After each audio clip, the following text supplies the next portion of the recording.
In today's video, I will walk you through how to use Ink 4 Pen Rough in Krita. Ink 4 Pen Rough is a brush in Krita designed for creating textured, rough, and expressive ink strokes. It's great for sketchy line art, rough outlines, and drawings that need a more natural, hand-drawn look.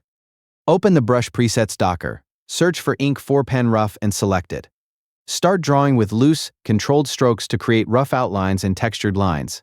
Use this brush to refine sketches, add character to your artwork, and create more expressive line work. For better results, layer your strokes and use different line directions to build up texture and depth. This brush works well for creating bold details while keeping a rough ink appearance.